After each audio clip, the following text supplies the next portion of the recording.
She had 48 cents, a dead husband's name, and 3 minutes before the cold killed her. May Rowan stood in the middle of Frost Hollow's main street on the worst night of 1883, and the town did not blink.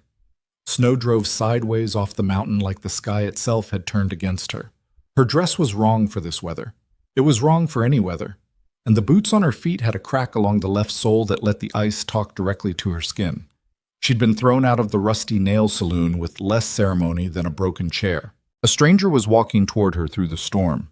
She didn't know yet that he would change everything. She didn't know much of anything in that moment, except that she was about to die, and that some stubborn, unreasonable part of her wasn't ready. If this story grabs you, hit like, drop a comment with the city you're watching from. I want to see how far this story travels. The Rusty Nail was not a good place.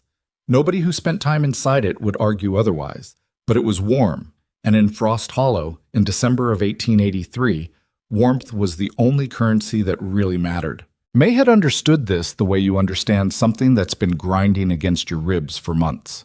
She'd taken the maid's position there in late September, just before the first real cold came down off the peaks and sealed the mountain pass like a hand pressing a lid on a jar.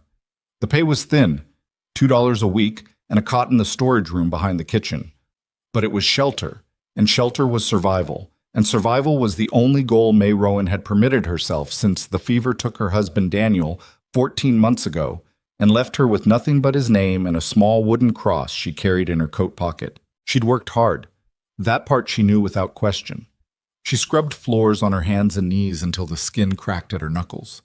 She hauled water from the well before dawn, even when the rope froze and she had to chip ice off the bucket with her bare fingers. She changed linens in the upstairs rooms where the saloon kept its other kind of business. And she didn't allow herself to think too carefully about what that work meant or what it said about the establishment that employed her. She kept her head down. She did the job. She told herself it was temporary. Then in November, the stovepipe in the kitchen caught fire, and the back wall of the Rusty Nail burned before Hank Cutter's men got the blaze under control. The storage room, May's storage room, was gutted. Her cot became ash. The small tin box she kept under it, with $11.30 inside, melted into something that wasn't money anymore. Hank Cutter charged her for the damage. $7, he said, standing behind his bar the morning after the fire, not even looking at her while he said it. He was polishing a glass that didn't need polishing. He had small eyes and a wide, flat face, and he'd built a comfortable life by making sure every transaction landed in his favor. Stovepipe had to be replaced. Back wall's gonna need a carpenter come spring.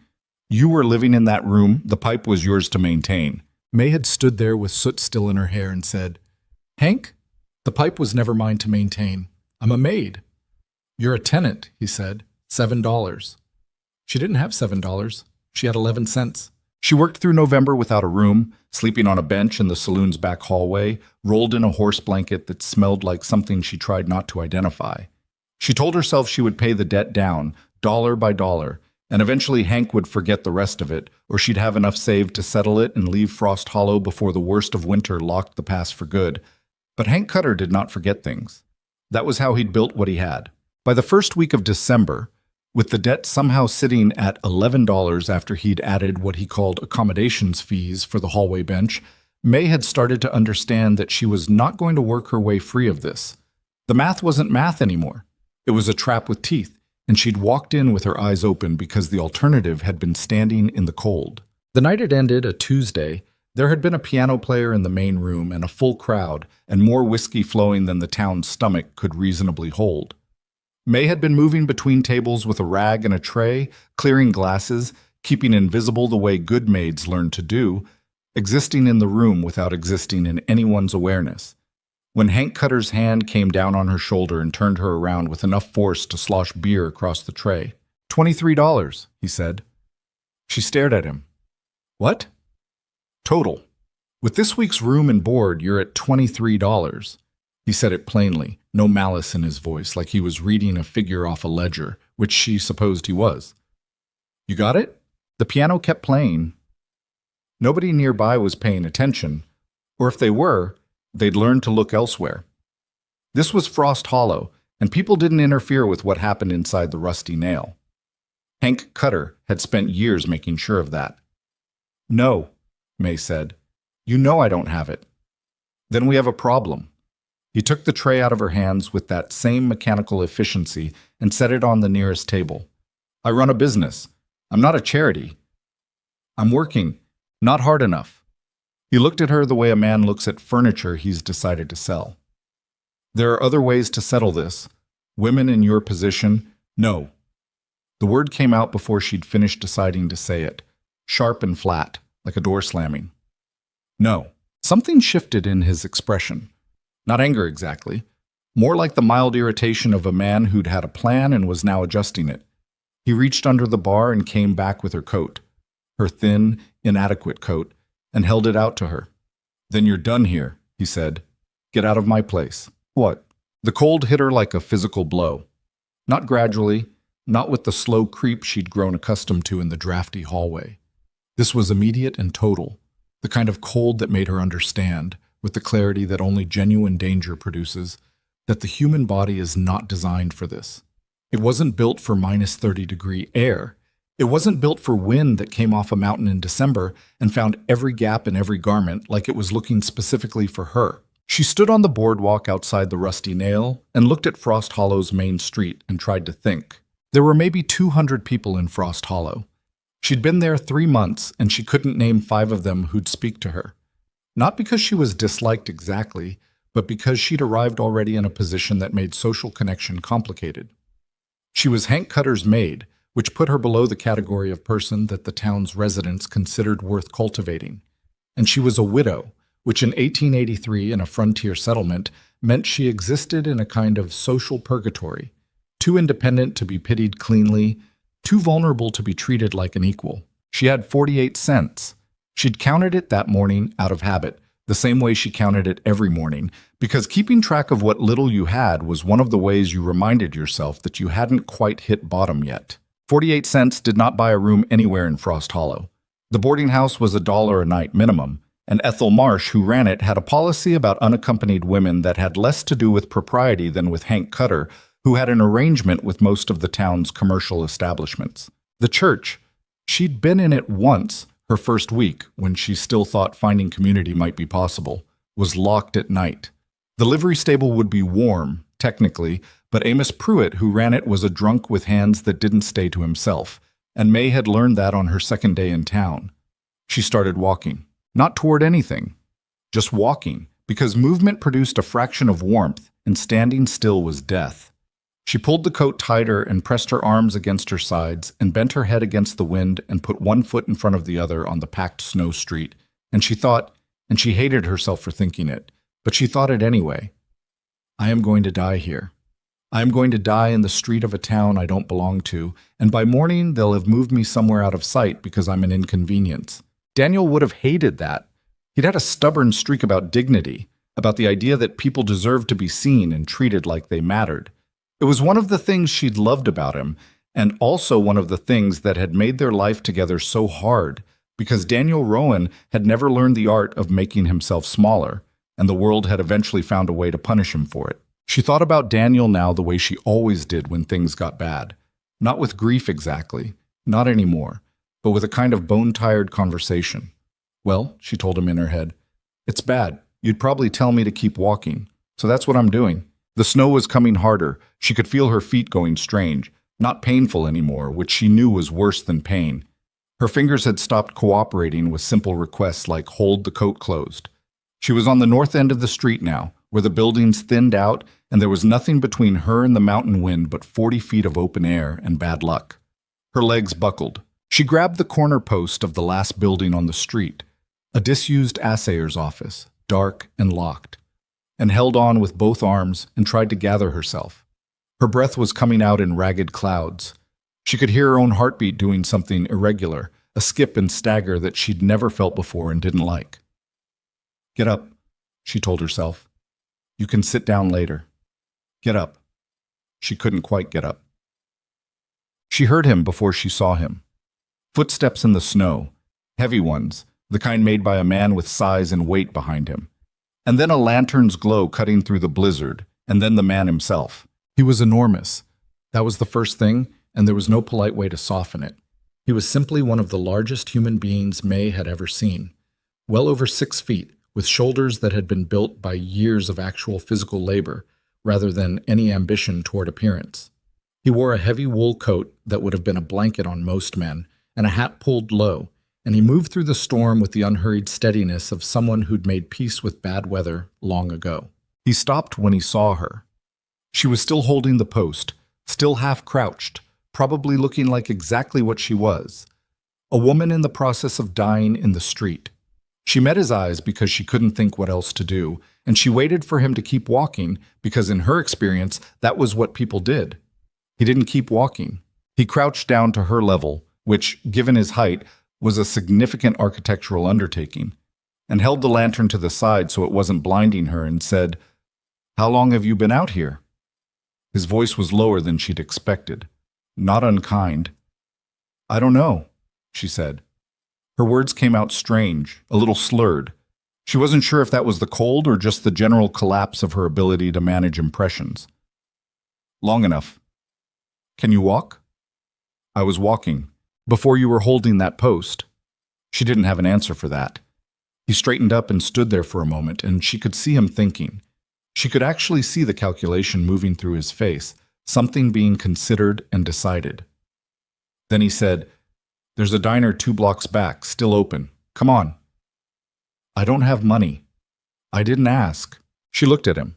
He was looking at the street ahead, patient as something geological. He wasn't extending a hand or making a show of it. He was just waiting for her to decide. May Rowan had spent 14 months being very careful about accepting help from men she didn't know, and every instinct she'd developed in those 14 months was currently being overruled by the fact that she could no longer feel her left foot. She pushed off the post and stood up. The diner was warm and nearly empty. Just an old man sleeping over a coffee cup in the corner, and a woman behind the counter who looked at May's condition and didn't comment, which May appreciated more than she could say. The man, she didn't know his name yet, ordered 2 coffees and a plate of biscuits without asking what she wanted, which under normal circumstances would have annoyed her, but she was too busy trying to remember how to have a body temperature to care. He sat across from her at a small table near the stove and waited while she wrapped both hands around the coffee mug and let the warmth move into her palms and up her wrists. "Thank you," she said, when she trusted her voice to work properly. He nodded.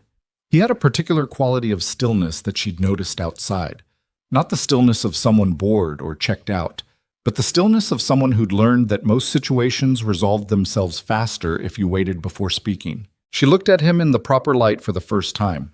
Dark hair, cut practically short, a jaw that could have been carved from the same rock as the mountains outside, a scar above his left eyebrow, old and well-healed, the kind of mark left by something that went badly at some point and was now simply part of his face. His hands on the table were a logger's hands, not dirty, but permanently marked by the work, with calluses in the specific places that axes and saws produced them. "Gideon Ashcroft," he said. "May Rowan." He picked up his coffee. She waited for him to ask what she was doing out in that storm, or to offer some opinion about her situation, or to make some remark that would tell her what this was about. Men who helped strange women in blizzards generally had a reason, and the reason was rarely simple charity. He didn't say anything. He drank his coffee. She ate a biscuit. It was the best thing she'd tasted in weeks, which said more about the last few weeks than it did about the biscuit. After a while, he said, "You work at the Rusty Nail." "Worked," she said. Past tense. "Hank threw you out." She looked up. "You saw that?" "I was at the bar. Didn't feel the need to witness the rest of it." He set his mug down. "How much does he say you owe him?" She felt her jaw tighten. "That's not your business." "No," he agreed. "It's not."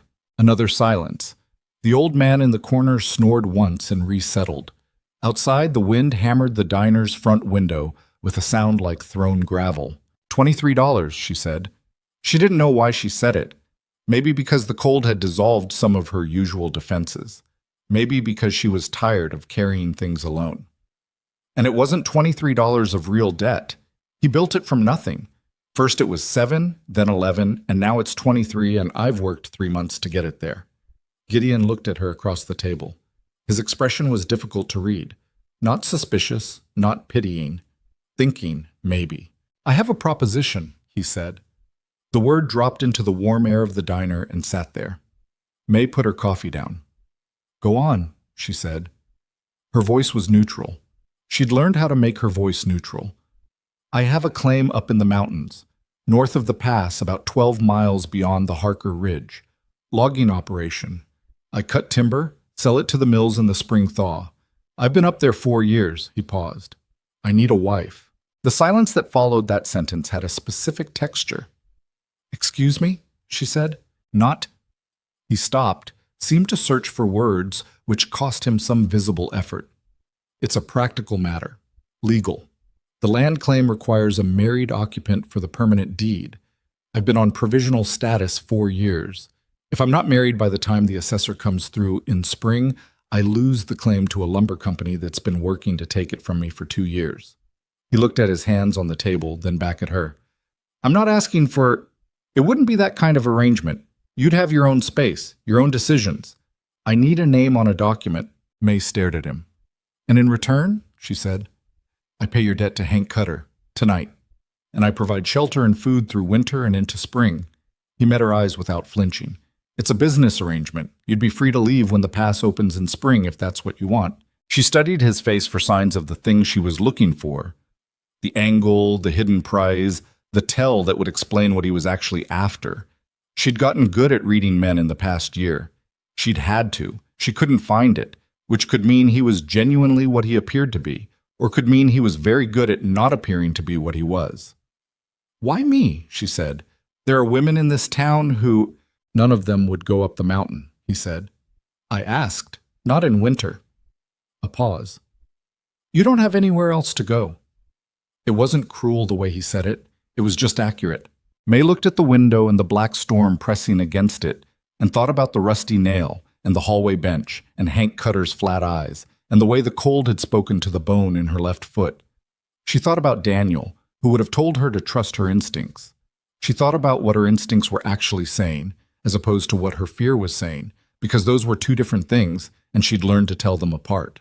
Her instinct said, "This man sat with you and bought you coffee and told you the terms plainly and didn't touch you." Her fear said, "You don't know him." Her instinct said, "You also don't know what happens if you say no." She picked up her coffee mug and finished it, set it down. Looked at Gideon Ashcroft across the table. "If I say yes," she said, "I have conditions." Something shifted almost imperceptibly in his expression. Not quite relief, but something adjacent to it. "Name them." "You said my own space and my own decisions. I need that to mean something real, not just something you say tonight." "Understood. If I decide in spring that I want to leave, you don't make it hard." "I won't." "And you pay Hank tonight, in front of me. I watch him take the money and tell me the debt is settled." "That I can do," he said. He put both palms flat on the table and looked at her steadily. "Do you have any others?" May thought for a moment. The wind shook the diner window again. She could still feel the cold in her feet, the residue of it, the memory of what the street had been offering her 20 minutes ago. "No," she said. "That's all." Gideon Ashcroft nodded. He reached into his coat and counted bills onto the table, precise, unhurried. And then he stood up and buttoned his coat and said, "Let's go settle it then." Watching Hank Cutter take the money was one of the more complicated experiences of May's life. Gideon didn't make a scene of it. He walked into the Rusty Nail with May half a step behind him and found Hank at the bar and put $23 on the counter in front of him and said, without preamble, "May Rowan's debt, settled in full. I want to hear you say it." Hank looked at the money, looked at Gideon, looked at May. His expression went through several things quickly. Surprise, calculation, irritation, the careful neutrality of a man deciding how to respond to a situation he hadn't predicted. "Gideon Ashcroft," he said. "Hank." "Didn't know you two were acquainted." "Say it," Gideon said. Not loud. Not threatening, exactly. Just the particular tone of a man who'd decided the conversation had a fixed endpoint and was waiting for Hank to get there. Hank Cutter looked at May one more time, and there was something in his eyes that she filed away. Not anger, not quite, but a recorded note, the kind of man who didn't forget when things didn't go his way. "Debt settled," he said. "Miss Rowan square with the house." He took the money off the counter. "Good night, Hank," Gideon said, and turned and walked out without another word, and May followed him. On the boardwalk outside in the blizzard, she exhaled. "He's not happy," she said. "No," Gideon agreed. He was looking up the street at the direction of the livery stable. "Do you have belongings?" "Not many." A pause. "Most of what I had burned. We'll get what's left tonight. The road to the pass is better before dawn. Less wind off the eastern ridge." He glanced at her. "Can you ride?" "Tolerably." "Tolerably is enough," Sat. She retrieved what remained of her life from the hallway of the Rusty Nail in a bag she could carry in one hand.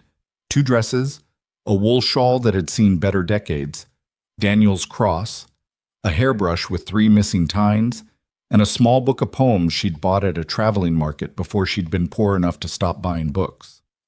She stood in the hallway one last time and looked at the bench where she'd slept for 6 weeks and felt nothing clean. Not relief, not sadness, but the complicated muddle that sits between them when a bad thing ends without anything clearly better beginning. She walked out without looking back. She'd gotten good at that, too. Gideon was waiting in the street with 2 horses. His own, a big gray with a temperament that matched its owner, and a roan mare he said he'd borrowed from Amos Pruitt at the livery.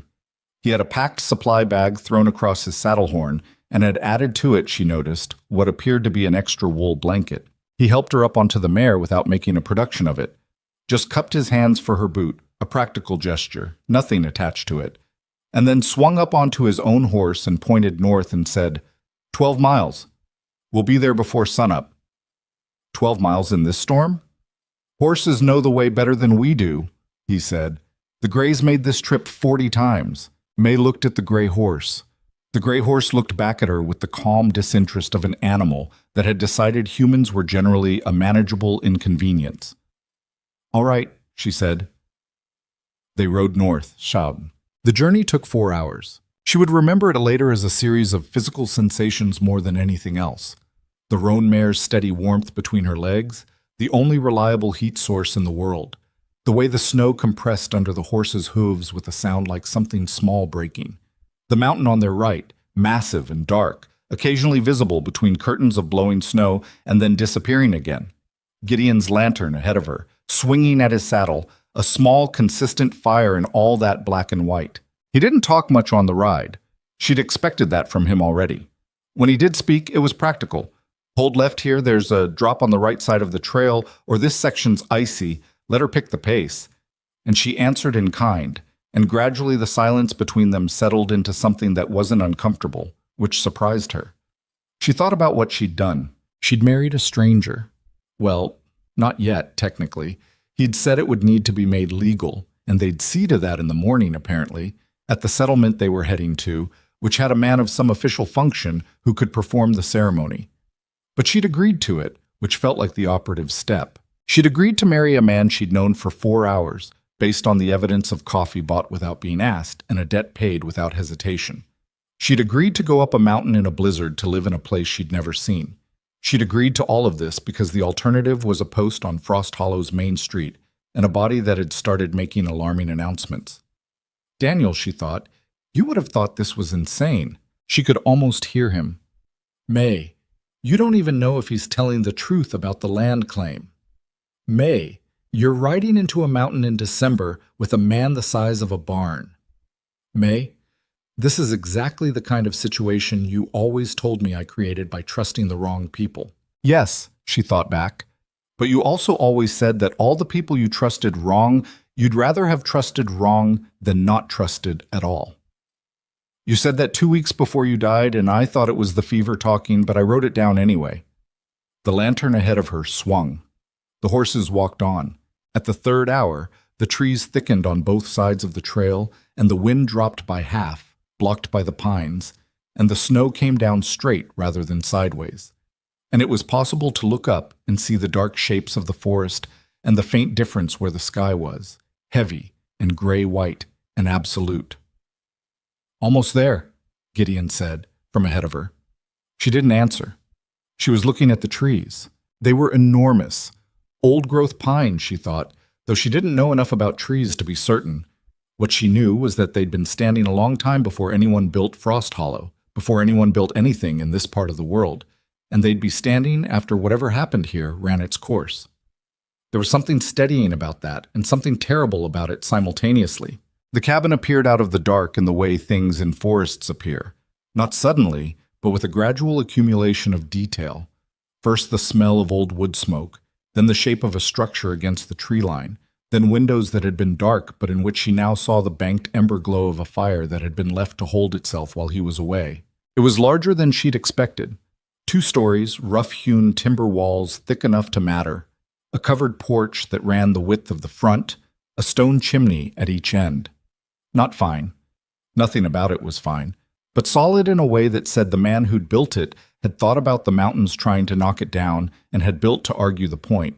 Gideon pulled up and dismounted and tied the gray to the porch rail and turned to help her down.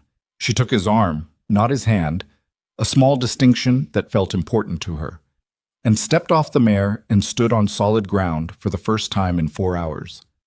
Her legs felt unreliable. Her back had opinions.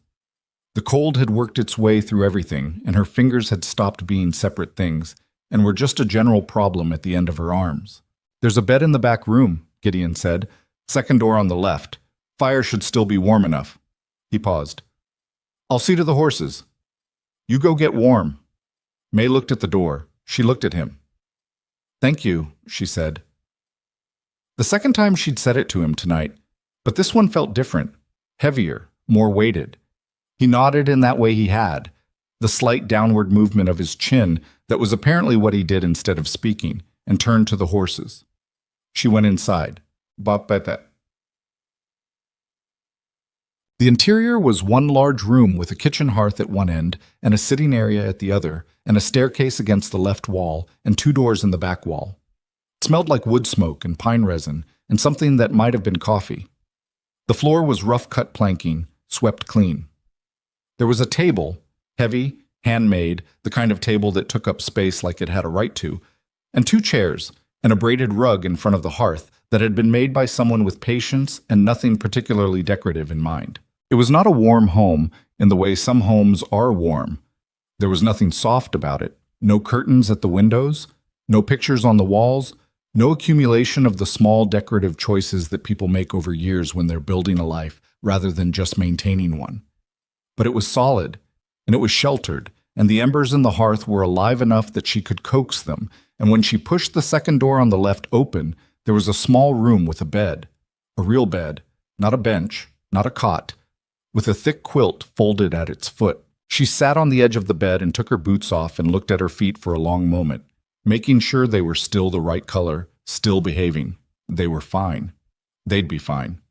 She lay down without undressing because she was too tired to manage it, and pulled the quilt over herself and lay in the dark of the small room in a cabin on a mountain in December with a man she'd known for 5 hours sleeping, probably, somewhere else in the same building.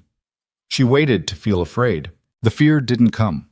What came instead was exhaustion so total that it had its own quality of peace, the complete collapse of the energy required to worry. She was warm, she was horizontal. The wind outside was real, and the walls were holding it. "All right," she told Daniel in her head. "I don't know what this is, but I'm alive. We'll see about the rest." She was asleep in under a minute. Morning came as a pale gray light through a window with no curtain, and May woke to the smell of coffee and the sound of an axe. She lay still for a moment and let herself remember where she was, which took a moment because the last 24 hours had the quality of something that might have been dreamed. Then she got up and did what she could with her appearance, given that she had a hairbrush missing 3 tines, and the dress she'd slept in and 2 days' worth of exhaustion visible in her face, and she opened the door. The fire was going. Real fire, not embers. Someone had built it up while she slept. The coffee pot was on the hook over it. Outside, through the single window beside the front door, she could see Gideon in the yard splitting wood with a consistency that suggested he'd been at it for some time, his breath coming out in white clouds, his strokes even and unhurried. She poured coffee. The mug was tin, plain, and dented in 2 places. She wrapped both hands around it and stood by the hearth and looked at the room in morning light, looked at it as a place she was going to be living in, rather than just arriving in, which was a different kind of looking. There was more to it in daylight. She noticed a shelf of books against the far wall. Not many, maybe a dozen, but the presence of them was unexpected enough to snag her attention. She noticed that the table had a small repair on one leg where it had been broken and rejoined with iron strap work, done by someone who cared more about function than appearance. She noticed that the window was actually two panes, a small luxury in a frontier cabin that meant either the builder had been particular about something or had gotten lucky with the glass. The axe outside stopped. Gideon came in, stamping snow from his boots on the porch, and entered without looking at her immediately. The habit of a man who lived alone, used to a space that didn't rearrange itself overnight. He hung his coat on the peg by the door, and then turned and found her standing by the fire with her coffee, and stopped for the briefest moment before continuing to the kitchen end of the room. "Sleep all right?" he said. "Yes." She meant it. "You?" "Fine." He poured his own coffee. "The preacher, Harmon, he's at the Garner settlement 3 miles east. I'll ride over today, get the paperwork done." She'd almost let herself forget the practical structure of what this was. "All right, unless you've changed your mind." She looked at him across the room. He was watching her without any particular investment in what she answered, or if he had an investment, he wasn't showing it, which amounted to the same thing. "No," she said, "I haven't changed my mind." He nodded. She looked at the window. The snow had stopped overnight, and the mountain was visible for the first time, or she could see pieces of it through the trees, white and staggering in scale, the kind of landscape that made a person feel very precisely how small they were. "It's beautiful," she said, mostly to herself. Gideon followed her gaze out the window. He was quiet for a moment. "It tries to kill you 3 times a week," he said. "But yes." The ceremony was the simplest thing May had ever experienced. Harmon was 60 years old and largely practical about matters of spiritual ceremony, and he'd performed so many frontier marriages that he'd reduced the whole thing to its legal essentials. About 4 minutes of words, 2 signatures, 1 witness in the form of his wife Berta, who'd been doing laundry when they arrived and participated in the ceremony with her sleeves still rolled up. May signed her name as May Ashcroft in clear handwriting on the register and didn't let herself feel anything about it until later. On the ride back to the cabin, in the clean post-storm light with the snow throwing light off every surface and the pine trees throwing blue shadows across the white trail, she thought, "This is now what it is. I'm a married woman on a mountain I don't know, with a man I don't know, in conditions I've never experienced. That's the situation. Now what?" She'd always found that question useful. Not what does this mean or should I have done this, both of which were questions with no actionable answers. But now what, which at least had directions in it. Gideon was riding ahead of her on the trail. His back was straight and his hat was pulled against the glare, and he moved with the horse the way people do when they've been riding long enough that it stopped being a skill and become something closer to instinct. "What does a day here look like?" she called to him. He looked back over his shoulder. "Depends on the weather. Good weather? I'm in the timber from first light to mid-afternoon. Bad weather, I work closer to the cabin, shaped repairs, stacking, equipment." He turned front again. "The cabin work has been—" a pause. "Not maintained the way it should be." She heard what he wasn't saying in that, which was that he'd been living alone in a place designed for 2 and had probably been letting the domestic end of things go by default. Men who lived alone in remote places generally reached a stable floor of functionality below which they didn't let things fall, and then stopped. "I can see to the cabin," she said. "I know how to keep a house. What else needs doing?" He listed things as they rode. The fire, obviously, which needed management around the clock in this weather. The water supply, which came from a spring 20 yards behind the cabin and had to be checked morning and evening because it could ice over at the inlet. The food stores in the root cellar, which needed cataloging because he'd been honestly uncertain what was down there. A section of chinking on the north wall that had started to fail and was letting cold air in between logs. "The chinking I can do," she said. "I've done it before." She and Daniel had had a cabin in their first year of marriage, before the business went bad, and she'd learned most of what she knew about physical maintenance from that year. He glanced back at her again, briefly. "All right." She could tell the response surprised him slightly. Not in any large way, just a small recalibration, like a man adjusting his estimate of a thing when the thing turns out to be different than expected. She filed that away. The cabin came back into view through the trees. All right, May thought. This is home now. Make it work. She didn't know yet what make it work was going to cost her. She didn't know about the storms that were coming, or the silences that would stretch for days, or the ways the isolation would work on her like something slow and quiet, testing seams she didn't know she had. She knew the walls were solid and the fire was real, and the man she'd married had paid her debt and built up the fire while she slept.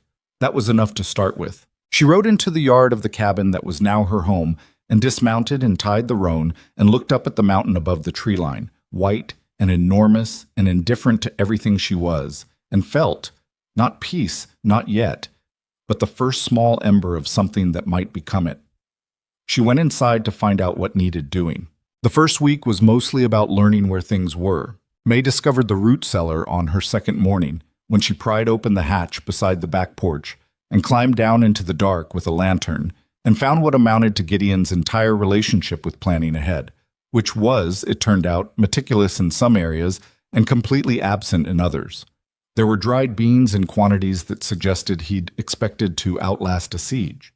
There was salt pork, well wrapped, and two types of grain she couldn't immediately identify, and enough dried apple rings to suggest he'd had a productive fall. But the organization of it made no sense to her. Things stacked by apparent accident rather than any logic of use or preservation. A crock of lard sitting directly on the dirt floor where it could absorb cold and go grainy.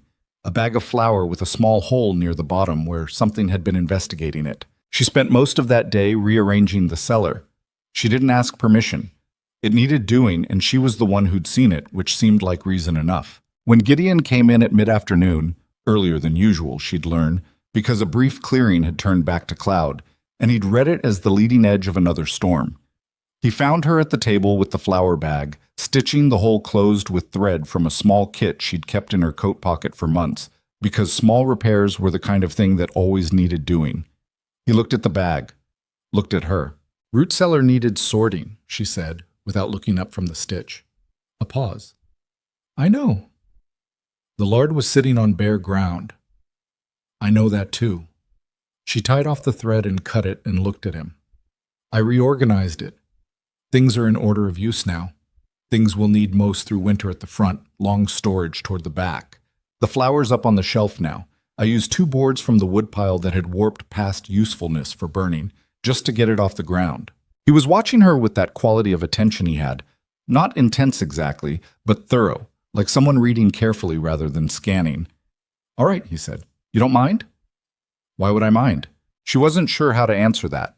She'd lived in other people's spaces long enough that the question of what she was and wasn't permitted to touch had become a reflex.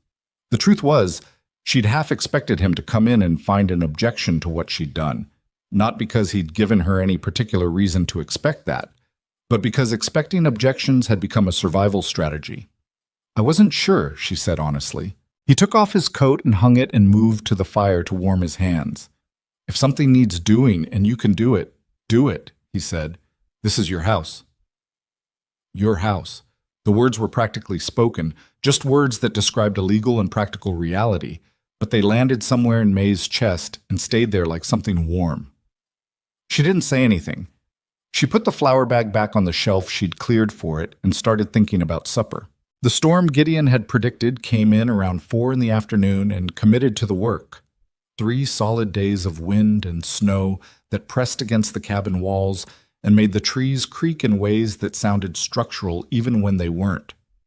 May learned the fire during those 3 days. Not in theory, she'd known how to maintain a fire since childhood, but in the specific demanding way of this particular hearth, with its particular draft patterns and its tendency to pull left in high wind and its requirement for a specific arrangement of larger and smaller logs that took her 2 days to figure out and 1 failed night to confirm. The night the fire went wrong, she woke at 2 in the morning to a room that had dropped to a temperature she felt immediately even through the quilt. She got up and found the hearth down to a single struggling ember and spent the next 40 minutes on her knees in the dark, doing the careful, patient work of bringing it back from almost nothing.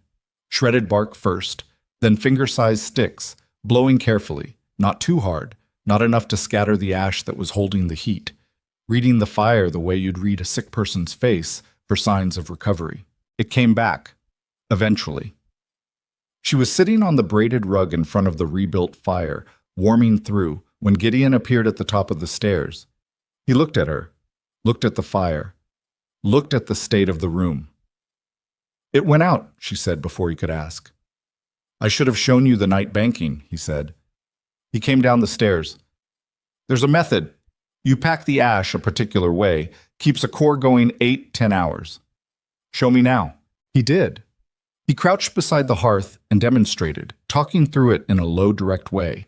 Not patient in a condescending manner, but patient in the manner of someone who understood that information needed to be given at a speed that could be received. She watched his hands. She asked 2 questions, both specific. He answered them without elaborating unnecessarily. When he was done, he sat back on his heels and looked at the fire. "You brought it back yourself," he said. "Barely, but you did it." He looked at her sideways. "A lot of people would have woken me. You were asleep. That wouldn't stop most people." She looked at the fire. "I wasn't going to wake you for something I could manage myself." A pause. "I was going to wake you if the cabin burned down." He made a sound that she identified after a moment as a laugh. Brief, genuinely surprised, gone almost before she was certain it had happened. It changed his face in a way that caught her off guard. The same way seeing an unfamiliar room open off a house you thought you knew could catch you off guard. "That's a reasonable standard," he said. He went back upstairs. She stayed by the fire until she was certain it had enough momentum to maintain itself, and then she went back to bed. She lay in the dark for a while. She was thinking about the laugh, not with any romantic intention. She wasn't there, and she was self-aware enough to know it, but with the specific interest of someone cataloging information about a person she was going to be living in close proximity with for a very long time. She was building a picture, piece by piece, the books on the shelf, the deliberate stacking of the woodpile, the scar above his eye, the way he'd paid Hank Cutter's money down on the bar without any theater, the way he'd said your house like it was obvious. She didn't know what the picture would show when it was complete, but she was paying attention. That, at least, was something she was good at. The storm broke on the 4th day into an absolute stillness, the kind that follows major weather, when the world has exhausted itself and everything goes quiet simultaneously. May was outside within an hour of the wind stopping, working through what needed to be dug out and assessed. One section of the porch railing had gone, sheared off by a fallen branch that had since disappeared into the snowbank beneath it. A shutter on the north-facing window had come loose at the bottom hinge. The woodpile had drifted half-buried and needed clearing around the base so the wood could breathe. She was working at the porch rail with a handsaw she'd found in the shed when she heard Gideon's footsteps behind her. "I was going to get that," he said. "I know," she said, and kept sawing. The broken section needed to come off cleanly before it could be replaced. "You were going to do the timber assessment first. I saw you head toward the north stand." A pause. "The Harker section might have ice damage." "I figured." She finished the cut, set the broken railing section aside. "I can do the porch. You do the timber. More useful that way." He stood there for a moment in the way he sometimes stood when something had shifted slightly from what he'd anticipated. She'd noticed he did this. Not a long pause, just a beat, a brief recalibration. "You know how to do porch rail?" he asked. "I know how to do most things that need doing," she said.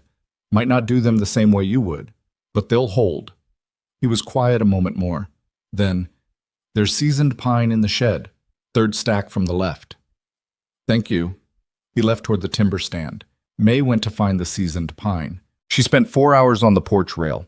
It didn't look elegant when she was done. The replacement section was slightly different in color from the original, and the cuts weren't as clean as a carpenter would have made them, but it was solid, and she tested it by leaning her full weight against it from different angles, and it didn't move. When Gideon came back in late afternoon, he stepped up onto the porch and put his hand on the new section without saying anything. Tested it the same way she had, weighed against it, checking the join. "Good," he said. It was a single word. May had learned by then that from Gideon Ashcroft, good was not a throwaway. He didn't say things he didn't mean, which also meant that everything he said carried its actual weight, rather than the inflated weight of a person who'd never understood that language could be cheapened by overuse. "How's the timber?" she asked. 3 trees down. 1 salvageable for lumber, 2 are not." He pulled the door open and held it, which she noticed because it was the first time he'd done it. A small automatic courtesy that had either always been there and she was only now seeing it, or had arrived from somewhere in the last 10 days without announcement. "Supper?" "Beans and salt pork," she said. "I found the smoked onions in the cellar, so it won't be completely without mercy." He actually smiled at that. Not the brief surprise thing from the night by the fire, but a fuller thing, more deliberate, that settled into his face like it had been there before and remembered the way back. May walked past him into the cabin and did not examine why that smile made something in her chest do what it did. She started supper. He washed up and sat at the table. They ate mostly in silence, which she had mostly stopped interpreting as hostility and had started understanding was simply how he was. That silence for Gideon Ashcroft wasn't absence, but a kind of presence, the way some rooms are fuller when they're quiet than when someone's filling them with noise. Halfway through the meal, he said, "You've done this before?" She looked up. "Eaten supper?" "Living rough," he said. Not unkind, just direct, the way he put things. "You know how to manage things. The cellar, the fire, the rail. You're not learning it from nothing." She set her spoon down and thought about how to answer that. "Daniel, my husband, we had a place the first year. Nothing like this, but small and outside town, and we did most of the maintenance ourselves. He was bad with tools, genuinely, almost offensively bad, so I learned by necessity." She paused. "And then the business went wrong and we lost the place and we moved to town and I spent 2 years doing other people's houses instead." Gideon was listening with his full attention in that way he had. He didn't fill the silence when she stopped. "He was a good man," she said. "He was impractical in ways that caused real problems. And he trusted people past the point where trusting them made sense, and he died of a fever that a doctor might have caught earlier if we'd had the money for a doctor." She picked her spoon back up. "I don't say that to make you feel sorry. I say it because it's accurate. He was good, and he made things hard, and I loved him, and he's gone, and the rest of it is the rest of it." "How long?" 14 months. He nodded once. He didn't say "I'm sorry" or "that must have been hard" or any of the reflexive things people said, which she'd found she preferred. After a moment, he said, "My father died when I was 16. Winter. Same kind of thing." A pause that had a different texture to it than his usual pauses. "The business I took over from him when I came out here, the timber claim, was his idea. He'd been saving toward it for years." May looked at him. He was looking at his bowl. "I didn't know that," she said. "No reason you would." He picked up his spoon again. "But it's why I'm not going to let a lumber company take it, if that's useful context." It was. She thought about the land claim and the assessor arriving in spring and the 4 years he'd been up here maintaining a provisional status that a legal marriage would make permanent. And she thought about a man saving toward a dream and dying before he got there, and his son coming out to the mountain alone to finish the work. "I understand," she said. They finished supper. He washed the dishes. She'd learned that was his habit. She cooked, he cleaned. It had arrived at that arrangement by a kind of natural gravity rather than any explicit negotiation. And she sat at the table with the small book of poems she'd brought from Frost Hollow, the one she hadn't opened in the 6 weeks she'd been sleeping on a bench, because she hadn't had the energy for anything that required feeling things. She opened it now. She was reading when she heard him say, from the kitchen end of the room, "What is it?" She looked up. He was drying a pot and looking at the book from across the room. "Poetry," she said. "Robert Frost, mostly, and some others."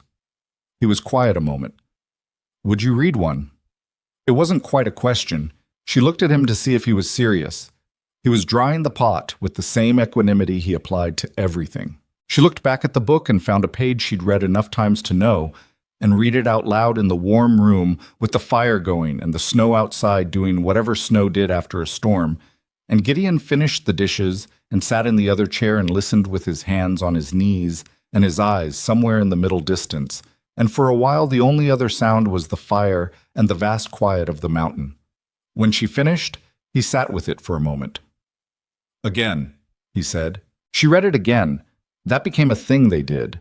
She hadn't expected it, and she didn't examine it too carefully, but in the evenings when the work was done and the fire was solid and the world outside had shut down to just wind and dark, she would read and he would listen. and it was the first thing in 14 months that had felt like rest rather than just sleep. The hardest thing was the loneliness, and it was complicated because she was never actually alone. She'd expected solitude on the mountain. She'd expected the specific loneliness of a remote place with one other person and no community, no voices passing outside a window, no incidental humanity of town life. The baker's wife calling to someone across the street, children arguing, a horse's indignant commentary on something. She'd expected the silence of the mountains, and she'd gotten it. What she hadn't expected was how different loneliness felt when it was being experienced next to someone who was experiencing it too. Because Gideon was lonely. She saw it in the way he sometimes stood at the window in the evening looking at nothing, and in the way the books on his shelf were worn in a manner that suggested he'd read some of them so many times the spines had given up, and in the fractional way his posture changed when she walked into a room. The almost imperceptible adjustment of someone who had been in a space alone and was now in a space that wasn't empty. He'd been up here for 4 years. The Garner settlement 3 miles east was 3 families in Harmon and Berta and a couple of young men who worked Garner's claim, and none of them were what you'd call his people. She didn't raise any of this. It wasn't something that could be raised without becoming something else. But she knew what she was seeing because she'd been living with the same thing in herself long enough to recognize it from the outside. 3 weeks in, she patched the north wall chinking. This took most of a day and was genuinely unpleasant work in the cold, chipping out the failed material and working in the fresh, her fingers stiffening despite the rags she'd wrapped around them, the cold air coming through the gaps in a persistent, personal way. She worked systematically across the section, 6 feet of wall, taking it a foot at a time. Gideon came around the corner of the cabin in the early afternoon and stopped when he found her halfway up a makeshift ladder she'd assembled from a split log and 2 pine branches, eye level with the upper part of the wall. "What are you doing?" he said. It was not entirely a question. "Chinking," she said. "You mentioned it needed—" "I was going to do that." "I know." She pressed fresh chinking into the gap in front of her. "You were going to do it when you had time." "You haven't had time. Cold's been getting in. I had time today." He stood there looking at her on the ladder with an expression she couldn't fully read, which was becoming something of a pattern. He had more expressions than she'd initially credited him with. She just had to look carefully to see them. "That ladder's not safe," he said. "It's fine." "It is absolutely not fine." She looked down at the arrangement beneath her. She had, now that she studied it from a height, perhaps been optimistic about the structural reliability of 2 pine branches. "It's held so far." May. There it was, her name in a particular register, the tone that meant he had used up his capacity for watching her do something he considered a hazard. "Get down and I'll hold the actual ladder from the shed." She got down. He got the ladder from the shed and held it while she worked. They didn't talk much during it, but at one point she reached for the bucket of chinking material and found it closer to her hand than it had been, and she looked down and found him having moved it without comment. Small things. She was building her picture from small things, the same way she'd built the fire back from almost nothing, a piece at a time, carefully, not forcing it. By late afternoon, the section was done, and the cold that had been finding its way through the north wall had nowhere to go. That evening, she could feel the difference, the room holding its temperature an hour longer than it had been. She was at the table darning a pair of socks she'd found in the cedar chest, Gideon's socks, both heels gone, clearly months abandoned to a pile, when he came in and stopped and stood for a moment. "Warmer," he said. "North wall's sealed." He looked at her. He looked at the sock on her hand, the darning needle, the careful crosshatch she was building across the gap. Something moved across his face. "Those are mine," he said. "I can tell. Your feet are enormous."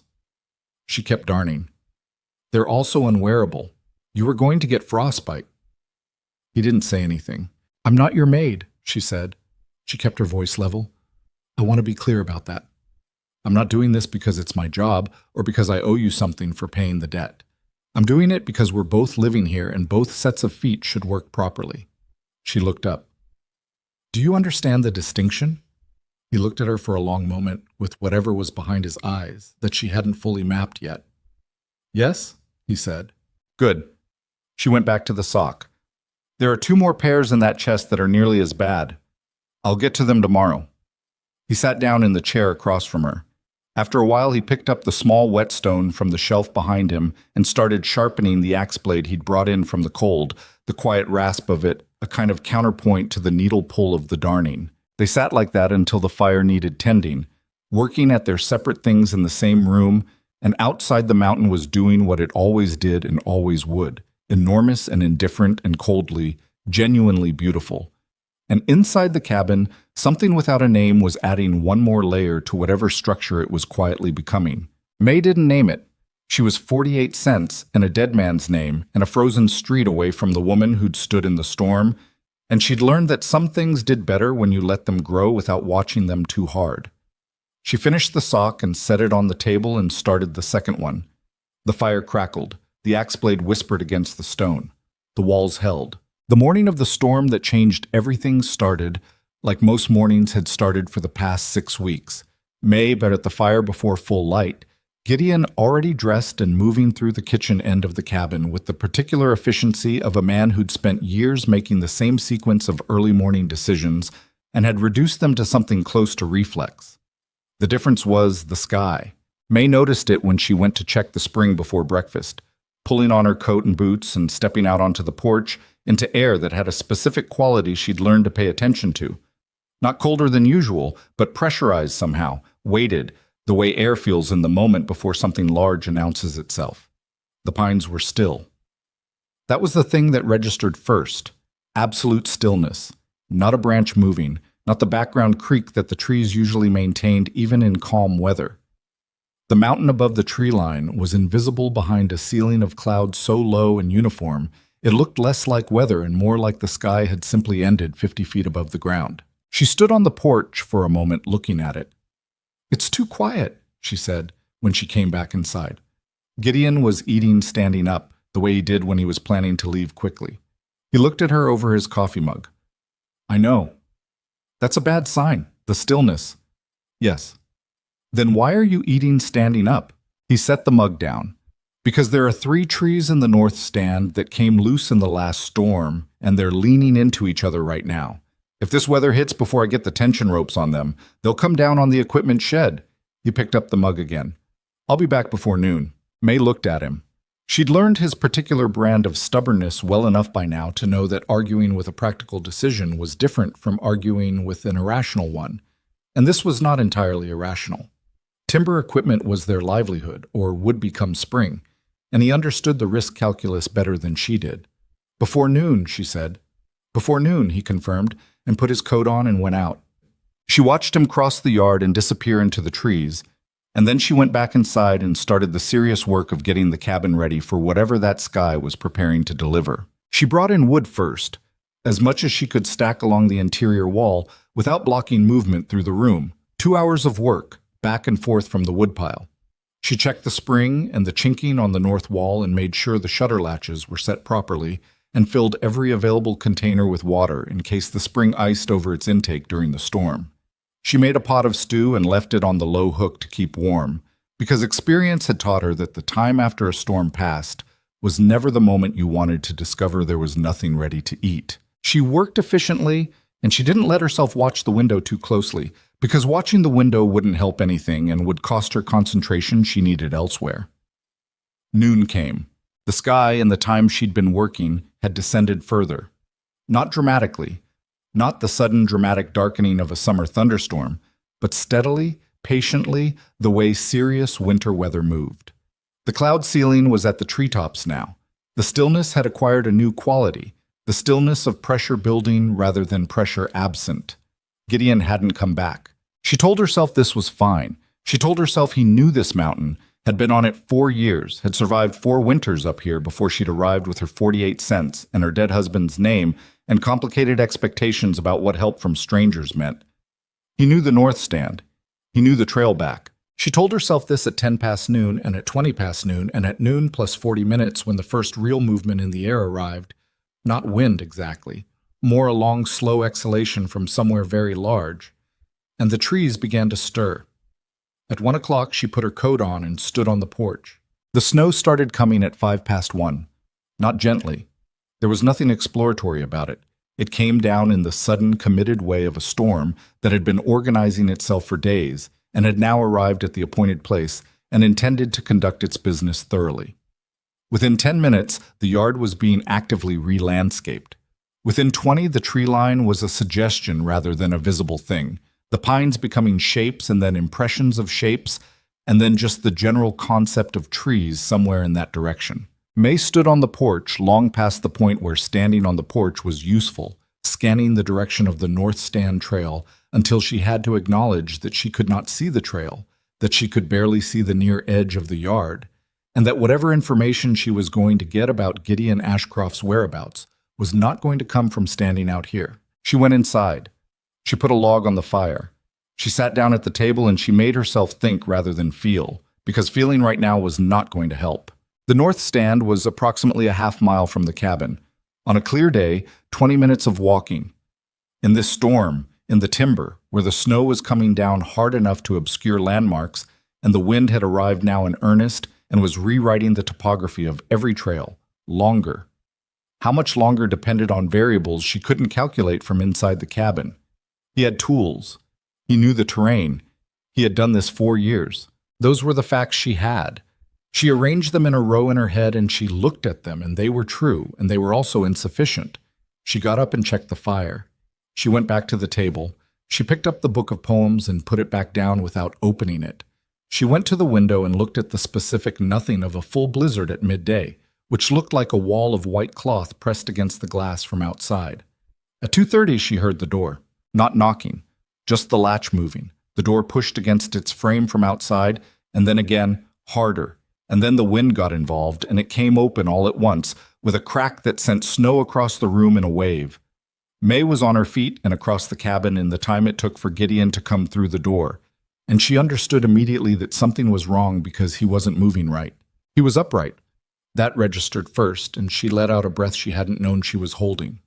But he was moving with the effortful, compensating motion of someone whose body had sustained damage and was working around it. His left hand was pressed against the right side of his chest, and his coat was dark in a way that wasn't ice or meltwater. May got the door closed against the wind and turned and looked at him in the firelight. The blood had soaked through his coat and through the shirt beneath it, and had dried partially in the cold and was still wet in the center. It was a significant amount of blood. She had enough experience with injury. Frontier life did not permit squeamishness about the body's capacity to make a mess of itself, to make an immediate assessment that was serious without being, she told herself firmly, necessarily fatal. "Sit down," she said. Her voice came out steady, which surprised her slightly. "It's not—" "Sit down, Gideon." He sat at the table. He was pale beneath the cold red of his face, and she could see the particular quality of his stillness now was different from his usual stillness. This was the stillness of a man managing pain rather than a man simply at rest. "What happened?" she said, already moving, to the water she'd heated for the stew, to the clean rags she kept folded by the kitchen basin, to the small medicine box she'd found in the first days and inventoried and been relieved to find containing, among other things, a needle and surgical thread. "Tension rope on the second tree gave when I was cutting the—" He stopped, and she heard him breathe carefully, the cautious breath of someone whose chest had reasons to complain about deep inhalation. "The end kicked, caught the saw." "The saw," she said. "Yes." She came to the table with the water and the rags and said, "Coat off."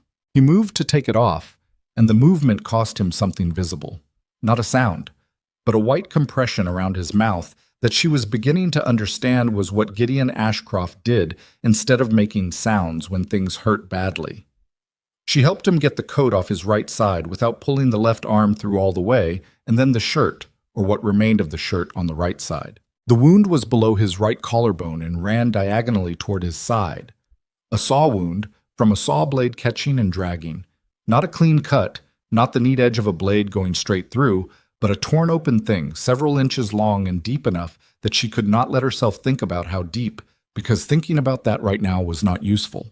It had bled heavily and was still bleeding slowly, and the cold had actually done the minor mercy of slowing that somewhat during his walk back. She looked at it for exactly as long as she needed to look at it to understand what she was dealing with, and then she started working. "This is going to need stitching," she said. "I know." I've done it before. On a person, I mean. Not. It wasn't a doctor, but I know the method. She was cleaning around the wound with the hot water, working carefully, removing what needed to be removed without pulling at the wound itself. Daniel cut himself badly with an adze once. Deep.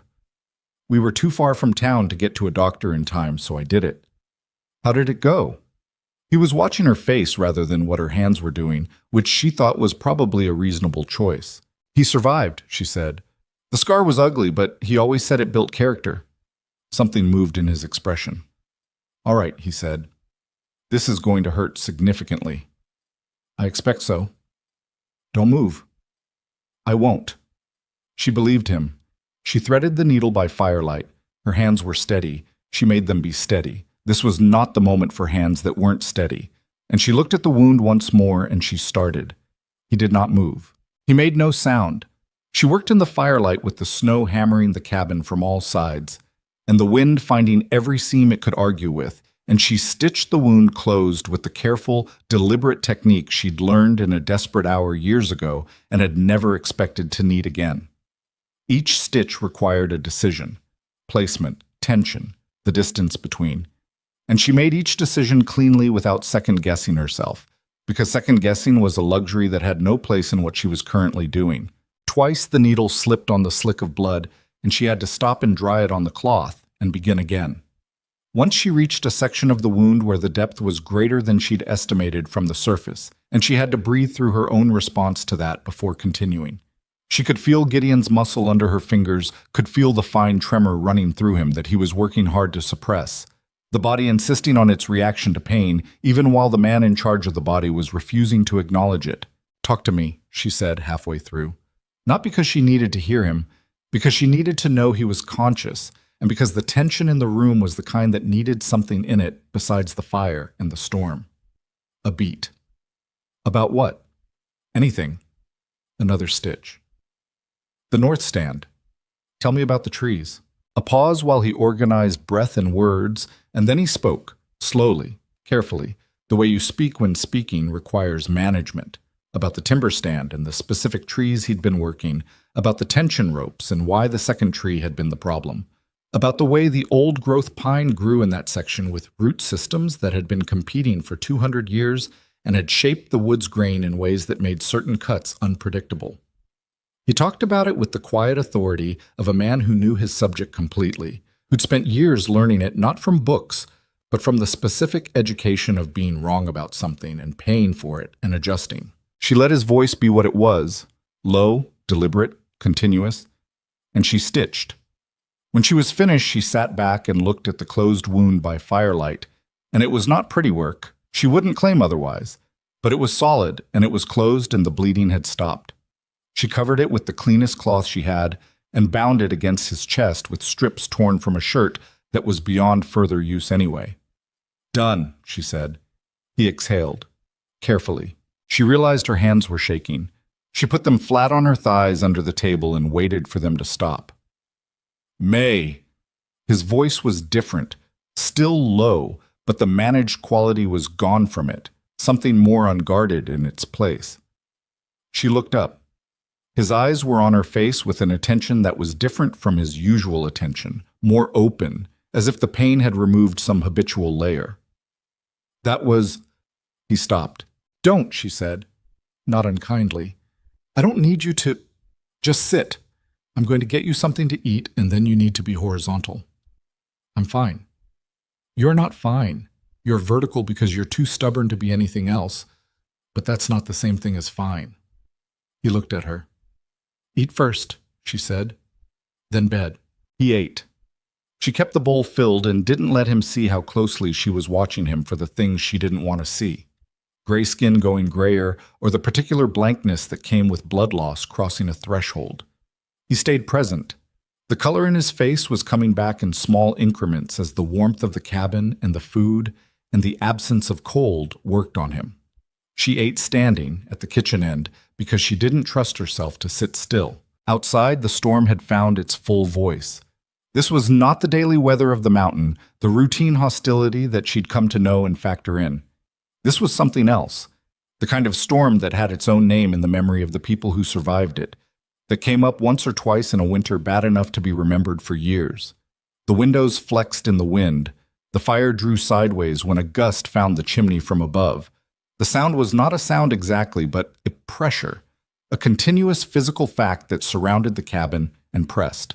May cleaned up what needed cleaning with quick, efficient movements and then stood at the center of the room and looked at the man sitting at her table with his right side bound and his face still carrying the effort of the past few hours. And she thought about the wound and the needle and the way her hands had been steady when she'd needed them to be. And she felt something that wasn't satisfaction and wasn't pride, but was somewhere in that neighborhood. A recognition, specific and quiet, of what she'd found out about herself tonight. "Come on," she said. She helped him up the stairs. He needed the help, which cost him something. She could feel it in the rigidity of his posture and the careful way he managed every step. And down the short hall to his room, which she'd never been in. It was what she'd have predicted, sparse, clean, a quilt on the bed that had been made by someone else's hands at some earlier point in his life, a coat hanging on the wall peg, a pair of boots set precisely parallel at the foot of the bed. She got him horizontal. He was asleep, or as close to it as he could get, before she'd reached the door. She went back downstairs and put a large log on the fire and banked it the way he'd taught her, the ash packed carefully around the core, and she pulled the braided rug closer to the hearth and sat on it with her back against the chair and her knees drawn up, and she listened to the storm conduct its business. Her hands had stopped shaking. She thought about the beginning of this, the storm in Frost Hollow, the post she'd been holding, the lantern coming through the snow. She thought about the diner table and the 48 cents and the conditions she'd laid out in her plain voice and he'd agreed to without negotiating. She thought about your house and books worn past their spines and the brief, genuine laugh by the fire at 2 a.m. She thought about the needle and the way he'd talked about timber to give her something to work against, and she understood that in his way, in the way available to a man who'd spent 4 years alone on a mountain and had gotten thoroughly out of the practice of needing people, that had been an act of trust. He'd given her something to hold on to so she could do what needed doing. She put her head back against the chair and looked at the fire. The storm outside was enormous, and the cabin was small, and the man upstairs was hurt and would need to be watched through the night to make sure the wound held and the fever she was already expecting didn't run away with him. She had a long night ahead of her, and she knew it. She also knew, with the particular certainty that came not from thinking but from somewhere older and more reliable than thought, that she was going to get through it. Not because there wasn't anything to be afraid of. There was. The wound was real. The storm was real. The isolation was as real as it had ever been, and more pressing now than it had been before. But she was the woman who had rebuilt a fire from almost nothing at 2 a.m. She was the woman who'd stitched a wound closed by firelight in a blizzard with steady hands. She was May Ashcroft on a mountain in the worst storm of the year, and the walls were holding and the fire was burning and she was not done. She got up and put the kettle on for the night's first watch, and settled in to wait for whatever the storm was going to bring next. The fever arrived at midnight, the way fevers did. Not with announcement, but with a gradual shift in the quality of his breathing that May heard from the bottom of the stairs, where she'd been sitting with her back against the wall and the kettle warm beside her, letting herself rest without fully sleeping. She went up. He was on his back the way she'd left him, but the stillness was different now. Restless rather than exhausted. His body working against itself with the low-grade urgency of infection beginning its argument. She touched the back of her hand to his forehead and found what she'd expected. Heat that was beyond the normal heat of a body warming back up after cold exposure, the particular dry burn of a fever establishing itself. "Gideon." She said it quietly, testing his level of consciousness. His eyes opened. Not fully, not with the sharp immediacy of a man who'd been awake, but with the slow, reluctant focus of someone being pulled back from somewhere that had been, if not pleasant, at least without pain. "May, you've got a fever. I need you to drink." She had water, and she had willow bark, which she'd found in the medicine box, and which she had limited but real confidence in, and she had the straightforward stubbornness that had gotten her through everything else this night. She got him drinking, not easily. He tried twice to say he was fine, and twice she waited without arguing until the silence became more effort than compliance, and then he drank. She stayed. That was the whole of the next several hours. She stayed. She sat in the chair she'd dragged from downstairs and placed beside the bed, and she managed the fever with water and willow bark and cool rags and the refusal to let it run unopposed. She checked the wound by lamplight and found it holding. The stitching was intact, and the skin around it was inflamed, but not in the spreading, alarming way that meant something had gone deeply wrong. It was angry. It was also closed. Somewhere around 3 in the morning, he became more conscious than he'd been and found her in the chair beside him and looked at her with eyes that were clearer than they'd been at midnight. "You should sleep," he said. His voice was rough. "I will." "That's not an answer to what I said." "I know." He looked at the ceiling. The lamp was turned low, and the room had the particular intimacy of any space at that hour. The way 3 in the morning made the walls feel closer and everything more plainly what it was. "How bad is the fever?" "Manageable," she said. "I've been managing it." "You've been up all night?" "Yes." He was quiet for a moment. Outside, the storm had dropped somewhat. Not gone, but reduced from its earlier sustained ferocity to something more intermittent, the wind coming in long gusts with stretches of relative quiet between them. "May," he said. "Don't thank me," she said, the same way she'd said it the night before. "Just drink what I give you, and don't move more than you have to." He turned his head to look at her. In the low lamplight, with the fever making his face look slightly more exposed than usual, she could see things in his expression that the daylight and the activity of regular life generally didn't surface. Something unguarded.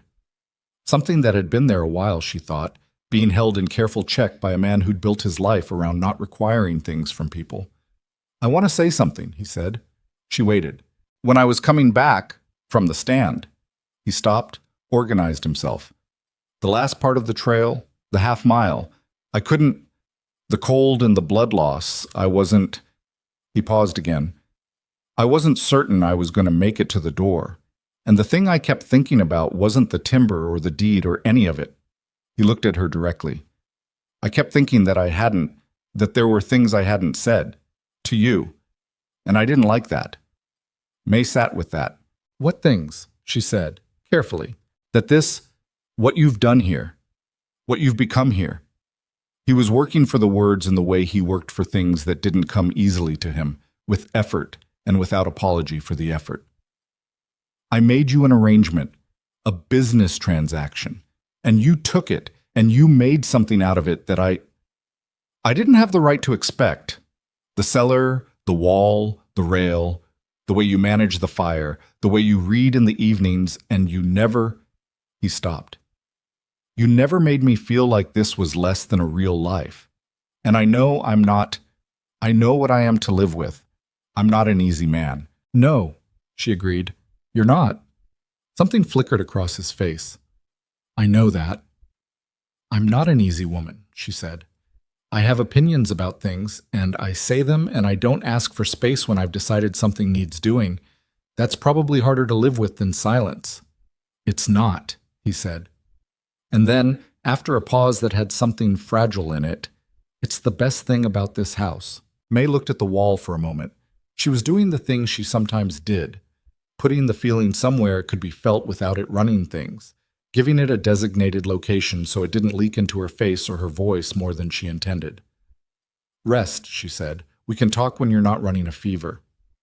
Things said at 3 in the morning in this condition don't count. They count. Rest, Gideon." He closed his eyes. He was asleep again within minutes, which was the correct outcome and also slightly frustrating. But she sat with the frustration and the warmth underneath it and watched his breathing even out. And eventually his fever began to drop towards something that let her breathe more fully herself. She did not sleep. She sat in the chair, and she watched, and she kept the lamp low and the water close, and she thought about what he'd said. And she thought about the trail in the dark, and a man walking half a mile through a blizzard with blood soaking through his coat and holding himself together by force of will alone. And she thought about what it meant that the thing he'd held on to was the thought of things unsaid. She thought about Daniel, who had always said everything immediately and loudly and with complete conviction, and had died with nothing unspoken between them, which she'd once thought was the only way to live. She was revising that assessment. There were apparently other ways. The storm was quiet by 4 in the morning and entirely stopped by 5, with the particular sudden cessation that meant it had finished rather than paused. Dawn came up gray and then gold through the window at the end of the hall, and May finally let herself close her eyes in the chair and slept in 40-minute pieces until full morning. He woke at 9 with the fever considerably reduced and enough presence of mind to be embarrassed about his level of helplessness the night before, which she could tell from the particular set of his jaw when she came in with water and bread and found him attempting to sit up on his own. "Don't," she said. "I need to—" "Whatever you need to do, you can do more of it if you rest now and damage the stitching less." She set the bread and water on the small table beside the bed. The storm stopped. "The cabin is fine. The woodpile isn't going anywhere. Eat." He ate. He was a bad patient in the specific way of men who'd spent too long being entirely self-sufficient, not uncooperative exactly, but constitutionally resistant to the position of being the one who needed managing rather than doing the managing. She understood it because she had the same tendency and had been fighting it in herself for the past 2 months. "The wound looks clean," she said when she checked it in the morning light, replacing the dressing with careful hands. "No spreading inflammation. The fever broke somewhere around 5. You were up all night. We've been through this." "May, Gideon." She tied off the fresh binding and looked at him directly. "I stayed up because the situation required it, and because I was capable of it, and because you would have done exactly the same thing. We're not going to make a large event out of it." He looked at her. There it was again. That more open quality she'd seen at 3 in the morning, still present in daylight, the fever having taken down something that he usually kept in place without appearing to. "All right," he said, "but I want you to sleep today. I'll sleep when I'm tired. You're tired now." "I'm functional," she said, which was true if not entirely honest, and she picked up the old dressing and the basin and went back downstairs, where she was tired in the deep way that ran below the level of ordinary fatigue, a tiredness that lived in the back of the eyes and the base of the skull and required more than a night's sleep to properly address. She managed it. She was practiced at managing it. The recovery took 9 days. Not smooth, not a steady improvement, 2 days of genuine progress, then a setback when the inflammation around the wound site flared and the fever came back smaller but persistent for another 30 hours. Then gradual improvement that she measured not in grand gestures, but in the specific calibrations of a person monitoring something carefully. The color of the wound, the quality of his breathing when he moved, the return of appetite, the point where he stopped moving like someone who was managing pain and started moving like someone who'd recently had pain and was past the worst of it. She managed the cabin alone during this time, and she found that she could. That was not a small discovery. The water, the fire, the food, the woodpile that needed to be dug out after the storm, the porch roof that had taken on a load of snow that needed knocking down before the weight became structural. She worked through it all, one thing at a time, from before light to after dark. And it was hard in the way that genuine physical labor and genuine cold was hard, and she did it. On the 4th day, she was splitting kindling in the yard when she heard him on the porch. She turned. He was standing at the porch rail, her porch rail, the one she'd replaced, with his coat on and his color mostly back, and he was watching her with his hands on the rail and the early light on his face. "You're supposed to be inside," she said. "I've been inside for 4 days. You've been inside for 4 days because of a saw wound and a fever. I know what I've been inside for." He looked at the yard, the cleared perimeter, the freshly restacked wood. "You've done all of this." She split a piece of kindling. "It needed doing." May. The way he said her name had developed a specific quality in the past weeks that she'd noticed and not commented on, like the word itself was doing something additional to what names usually did. "Come inside when you're done. I want to talk." She looked at him.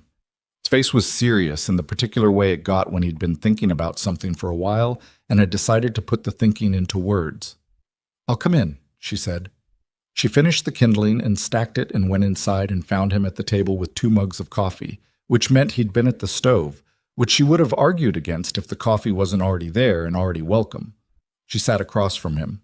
"I've been lying in that room thinking," he said without preamble. "I assumed. The arrangement we made. In the diner. In Frost Hollow." He looked at his mug. "I told you that you'd be free to leave in spring, when the pass opens." She felt something go careful inside her. You did. I want to tell you that the offer stands. He looked up. Not as a reminder, not because I want you to go. He said the last part the way he said things that cost him, directly, without softening it, because softening things wasn't what he did. Because you should know that the choice is still yours.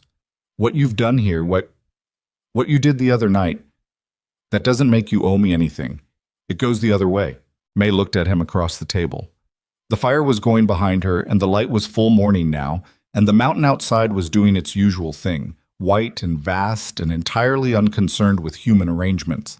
She thought about the diner table and the 48 cents and the conditions she'd laid out, and she thought about 9 days of managing a cabin alone and a man through a fever, and she thought about 3 in the morning and things he'd said that he'd insisted counted. What do you want? She asked. Not what you're offering. What do you want? He was quiet for a moment that she let sit without filling it. I want you to stay, he said. Not for the deed or the assessor. It stopped being about that a while ago. He looked at her steadily. I want you to stay because this house is different with you in it, and I'm different with you in it, and I don't think I knew how... He paused. How much I'd stopped expecting that. Someone to rebuild the fire and argue with me about ladders and read poetry I didn't know I needed to hear.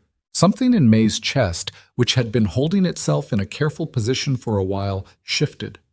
I'm not a simple person, she said. You know that. I know that. I have a specific way I think things should be done, and I'm not always right about it, but I'm always thorough about it. I know that too. And I'm still finding out who I am on the other side of the last 2 years. I'm not finished with that. I'm not asking you to be finished, he said. I'm not finished either. She looked at him. He was exactly what he'd been from the beginning, impractical in none of the ways Daniel had been impractical, and difficult in completely different ways. A man whose silences were real, and whose words, when they came, carried everything they were supposed to carry.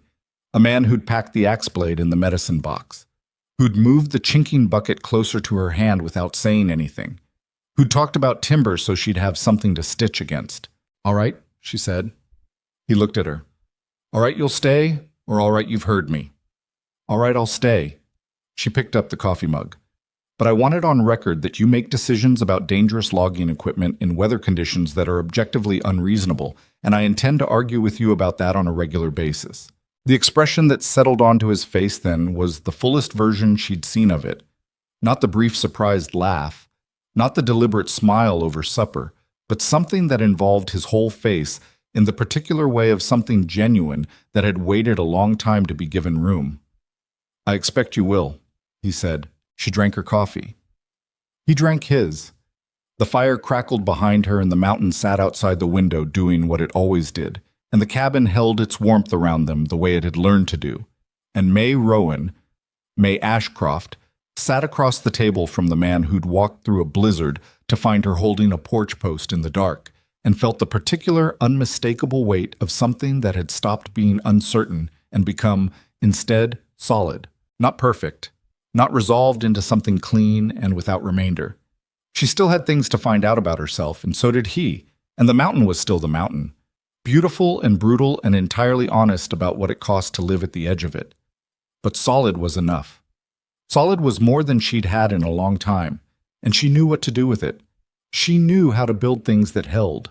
Winter did not leave the mountain graciously. It left the way it had arrived, on its own terms, without asking anyone's permission, in its own time and by its own logic. February gave way to March with no visible change in the temperature or the snow depth or the gray permanence of the sky, and May had been on the mountain long enough by then that she'd stopped expecting the calendar to mean anything in particular. The mountain ran on different time. She'd learned to run on it too. Gideon healed slowly and badly, and with the specific frustration of a man whose body had always been a reliable instrument and was now running behind schedule. The stitches held through the worst of it. The wound closed from the edges inward over 3 weeks, leaving a scar that would be significant and permanent, and that she had watched form with a feeling she couldn't fully name, something between relief and the acknowledgement of how close the other outcome had been. He was back on restricted work by the end of the second week, which in his definition of restricted meant he wasn't in the timber but was doing everything else.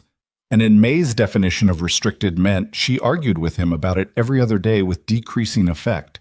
"The Henderson tree," he said one morning in early March, standing at the window with his coffee, looking toward the north stand. "What about it?" "It's still leaning. If there's a freeze-thaw cycle on that slope before I can get the ropes on it, it'll take the equipment shed when it comes down." "You said 3 more weeks before the wound is stable enough for timber work." "I said approximately 3 weeks. Approximately 3 weeks is not now." He turned from the window. "It might fall tonight. It might not fall until April. May—" "Gideon."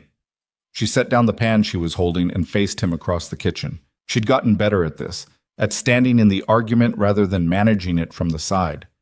"Describe to me exactly what happens if the Henderson tree falls on the equipment shed." A pause. "We lose the shed. Some equipment. Can it be replaced?" "Not cheaply, but it can be replaced." She picked the pan back up.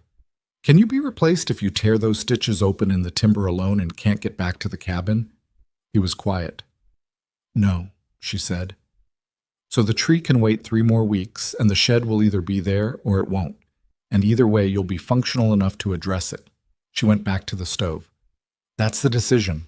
Another pause. Longer.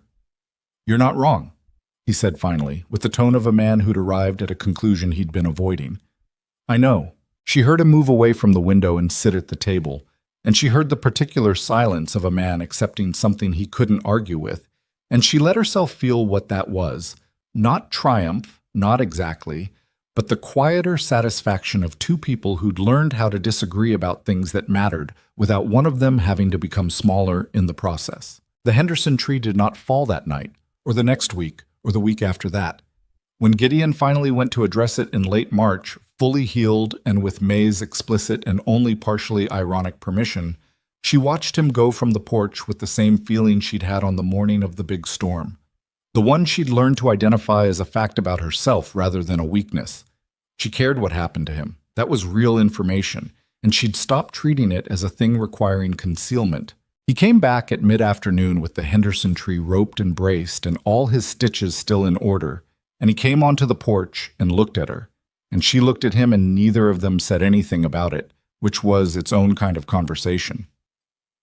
It was early April when the man from the lumber company came. May was in the root cellar doing the spring inventory, cataloging what remained of their winter stores, what needed replenishing, what it held and what hadn't. When she heard the horse in the yard and came up to find a man she didn't recognize tying up at the porch rail. He was town-dressed in a way that looked wrong on the mountain, the kind of clothing that communicated an indoor life and an indoor life's assumptions about how other people lived. "Help you?" she said from the porch steps. He looked at her with the mild surprise of a man who'd expected to find a logging claim and found instead a woman looking at him with level, unsentimental eyes. "I'm looking for Gideon Ashcroft." "He's in the timber. Who are you?" He gave her a name she didn't recognize and the name of the lumber company she did recognize, Vanthorpe Timber, which Gideon had mentioned twice, both times with the specific economy of language he used for things he had genuine anger about. They'd been working to acquire his claim for 2 years, pressing on his provisional deed status the way water pressed on a crack in stone. "I'll tell him you came," she said. "I'd prefer to wait." "You're welcome to." She went back inside. She put the kettle on because hospitality on the frontier was its own kind of contract that existed independent of whether you liked the person you were being hospitable toward. And she stood at the window and watched the man from Vanthorpe Timber stand in the yard and look at the cabin and the outbuildings with the appraising expression of someone calculating what a thing was worth. And she felt a cold thread of anger move through her that was clean and clarifying. Gideon came back an hour later, saw the horse, saw the man, and came onto the porch with his face doing the specific thing it did when he was working to keep his expression from doing something else. "Ashcroft," the man said. "Wendell Price. Vanthorpe Timber." "I know who you are," Gideon said. He didn't offer a hand. Price smiled, the practiced smile of a man who dealt in negotiations, and had learned that smiling was useful regardless of whether it was returned. "I wanted to come up before the thaw made the pass difficult. We've been reviewing the land office status on this claim." "I'm married," Gideon said. Price paused.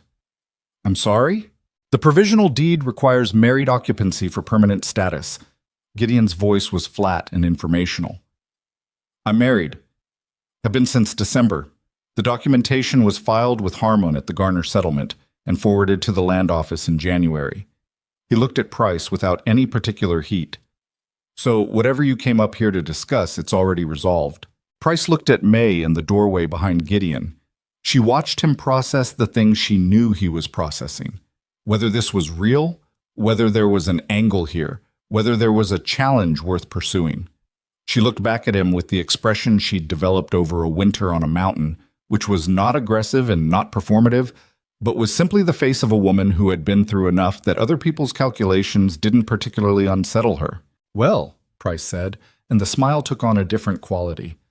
Congratulations are in order then. Thank you for the ride up, Gideon said. The pass road's better going south in the morning. Price took his leave.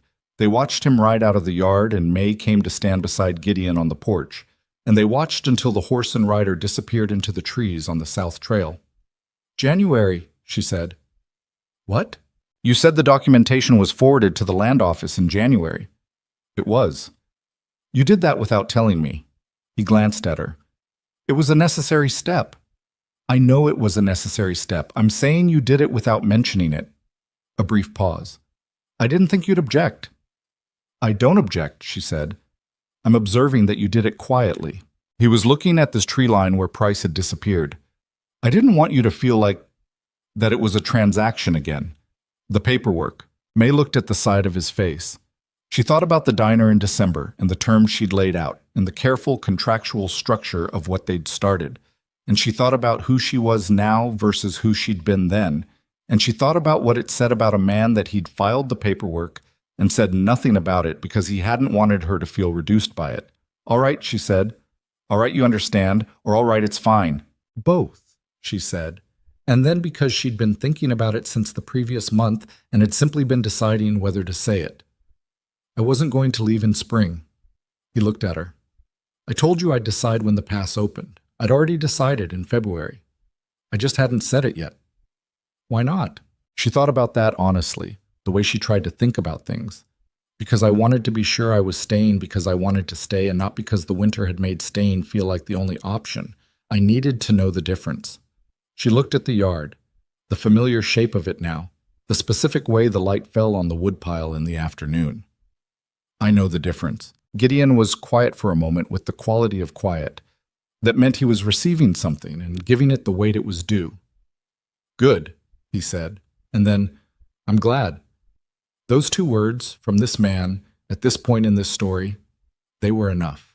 The assessor came in late April, a small, precise man named Colbert, who arrived with a leather satchel in a manner that suggested he'd seen every variety of frontier arrangement and had developed the ability to process them without editorial comment.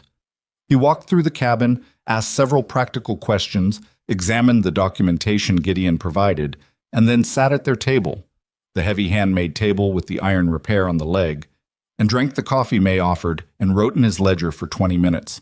He closed the ledger. Permanent deed, he said. Effective spring thaw. Congratulations, Mr. and Mrs. Ashcroft. He rode back down the mountain before noon. Gideon stood in the yard holding the deed copy Colbert had left, and May stood beside him, and the April light was doing something extraordinary on the snow that remained on the upper peaks, a kind of gold that came only in the later light of a day in early spring when the air was still cold enough to be clear, but the sun had remembered what it was for. 4 years, she said. 4 years, he confirmed. He was looking at the paper and she was watching him look at it, and she saw something in his face that she thought was about his father, about a man who'd saved toward this and not made it. She didn't say that. Some things didn't need to be named out loud, and she'd learned to tell the difference. Well, she said, it's yours. Ours, he said, not looking up. May took that word and turned it over and found it was the right shape for what it was describing. Ours, she agreed. The spring thaw came the way it always did on this mountain, which was not gently. The snow didn't recede so much as surrender under protest, leaving behind it a landscape that was mud and meltwater and the specific chaos of a place reorganizing itself after months of enforced stillness.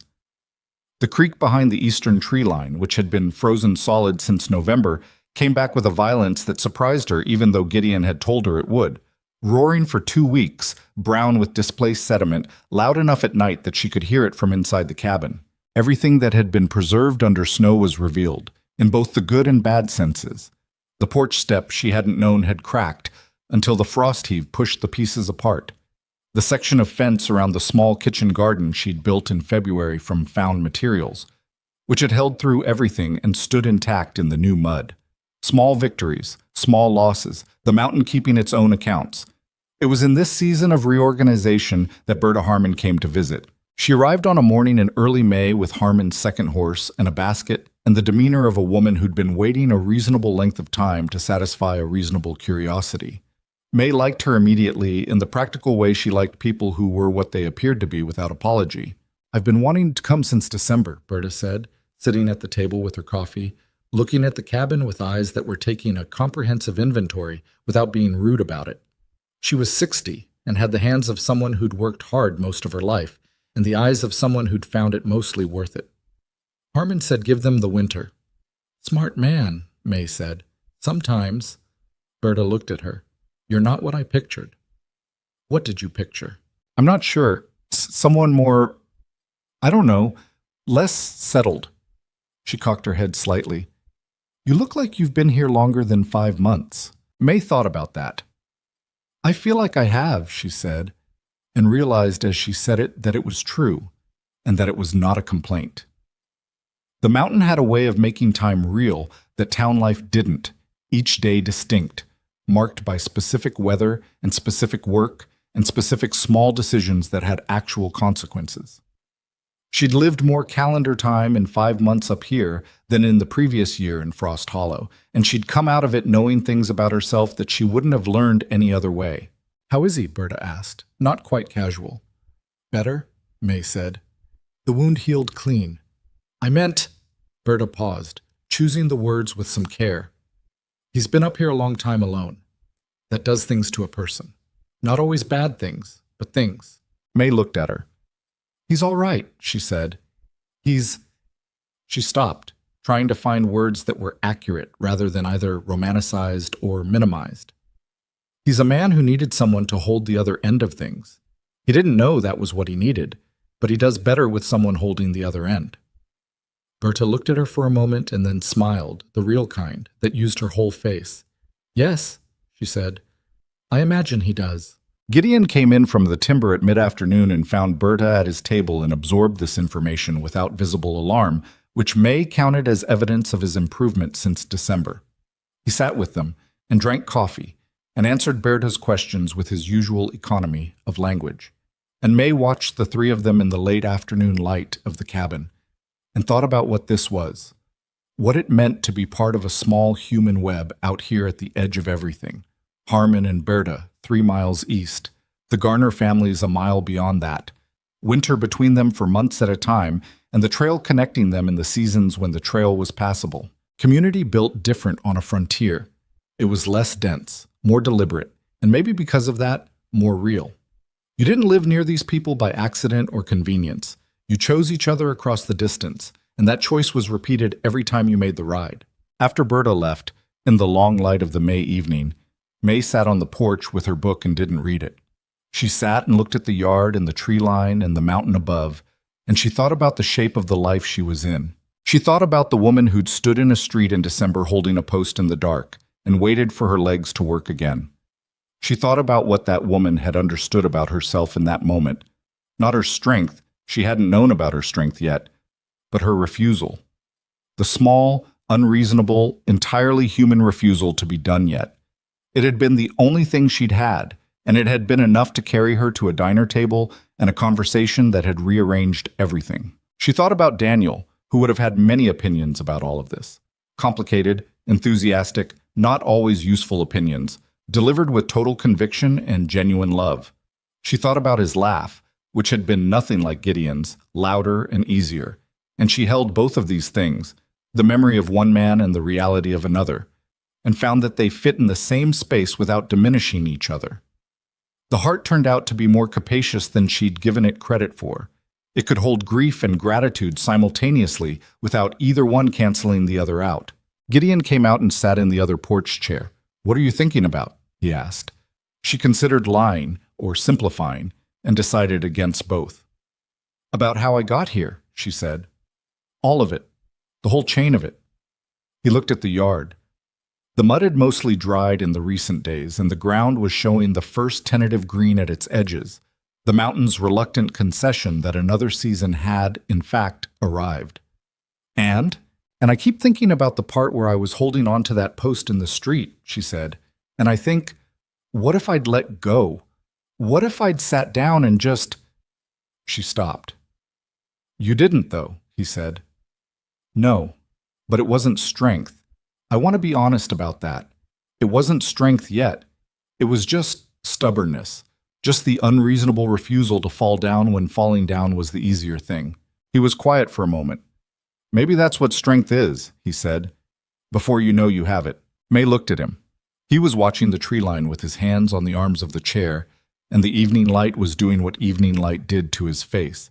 And she thought, with the plain, unmystified clarity that she'd come to trust more than any other internal voice, that she was fortunate. Not in the uncomplicated way of someone who'd never had anything taken from them. In the harder, more specific way of someone who had, and who had stayed upright anyway, and who had found, on the other side of it, something that was worth every cost of getting there. "That's what it is," she said. "That's exactly what it is." Spring deepened into the kind of May that the mountain apparently kept in reserve for years when it had been particularly brutal in winter. Warmer than usual, clear-skied, the snowpack pulling back from the lower elevations and leaving behind a green so new it almost hurt to look at. The timber in the north stand was producing well. The kitchen garden, her garden, was coming up in the organized rows she'd laid out in frozen ground 2 months ago on a theory that this was where the light would hit best. And the theory had been right. Small things. The whole life was made of small things, chosen and maintained and rebuilt when they failed. And that was not a diminishment of it. That was the definition of it. The lumber company did not come back. Word reached them through Harmon, who had it from a rider out of the Southern Valley, that Van Thorpe Timber had shifted its acquisition efforts to a different section of the range, a claim without a permanent deed, a simpler target. May heard this and felt nothing particular about it, which told her she'd never been as afraid of that outcome as she might have been. Some part of her had always understood that what they'd built up here was not a thing that could be easily taken. Not by a company with legal leverage, not by a winter that had tried its best, not by a saw wound in a blizzard, not by the long accumulated weight of isolation and uncertainty, and two people who didn't know each other learning how to hold the other end of things. It was June when the first timber sale went through. A mill in the valley had been waiting on Gideon's spring cut, and when the lumber came down the mountain on the first of the passable days, May went with him, the first time she'd been off the mountain since December, riding the roan mare down the trail that she'd come up in the dark 6 months ago and barely seen. The valley below was the different world, warmer, louder, full of the crowded human noise of a settlement that had real streets and real commerce and real walls between people. She looked at it from the trail and found that she'd been changed enough by the mountain that it all seemed slightly too much of everything. Too loud, too flat, too contained. She hadn't expected that. She'd expected to feel relief or longing at the sight of civilization. What she felt instead was a mild, interested detachment, the feeling of a visitor observing a place they understand but don't belong to. The mill transaction took most of the morning. May stood outside the mill office in the early summer sun and listened to the valley, and thought that she'd be glad to go home, and noted with something between amusement and genuine surprise that home was no longer a word that required any thought about what it referred to. On the ride back up, at the point where the trail entered the tree line and the mountain reclaimed them from the valley's sight, Gideon said, "Good price." "How good?" He told her. She did the arithmetic. "We can replace the shed roof," she said, "before next winter. The east corner's been worrying me." "I know. And the spring inlet needs a proper housing, something that won't freeze at the connection point." "I was thinking the same thing. And, May." He was looking at the trail ahead with what she'd come to recognize as his version of amusement. "We can make a list." "I have a list," she said. "I've had a list since February." He laughed. The real one, the full one, The one that had taken her a month to hear for the first time, and that she'd never gotten completely used to because it was the most honest thing about him, the thing that came out when all the management fell away. "Show me tonight," he said. "We'll go through it." They rode up through the trees, through the cool green shadow of the old-growth pines with the light coming through in pieces. And May looked at the mountain above them and the trail ahead and felt the weight of a day that had been good in the ordinary, undramatic way that the best days were good. Work done, a fair return for it, the road home familiar and real beneath the horse's feet. She thought not for the first time. This is not the life she planned. She'd planned once, in the optimistic years with Daniel, in the smaller, more desperate planning of Frost Hollow, for something more legible. A house in a town. No neighbors. A life with softer edges than this one had. She didn't miss that plan. She was aware of not missing it.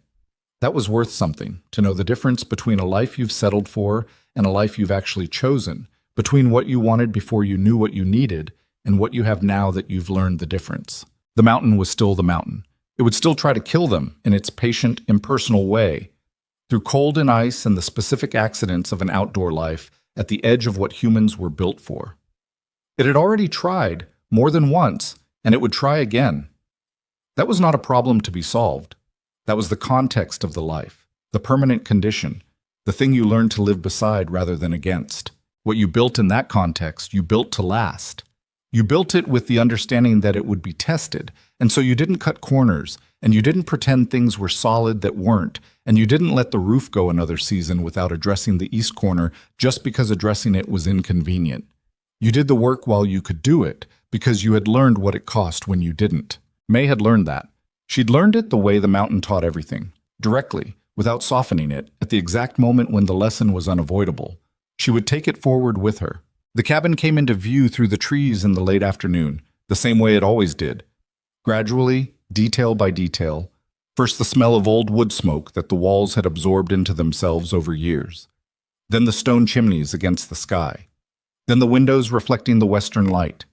Then the porch rail she'd replaced in November, and the north wall she'd rechinked in February, and the small kitchen garden now green and organized in its rows in the southern yard.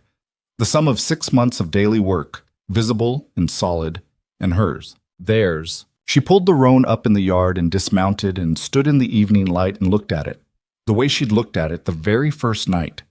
Except now she knew what was inside every door and every shelf and every silence between the walls. And she knew the weight of the quilt on the bed in the small back room, and she knew the specific sound of the fire in high wind versus the fire in still weather, and she knew how the mountain looked at dawn in every kind of light it produced. She knew this place. It knew her back, in the way that places came to know the people who worked them, and cared for them, and stayed. Gideon unsaddled the gray and came to stand beside her in the yard. They stood for a moment looking at the cabin together, without saying anything, because there was nothing that needed saying. Then she went inside and put the kettle on and pulled out the list she'd been keeping since February. 2 pages of close handwriting, maintenance, improvements, the practical forward planning of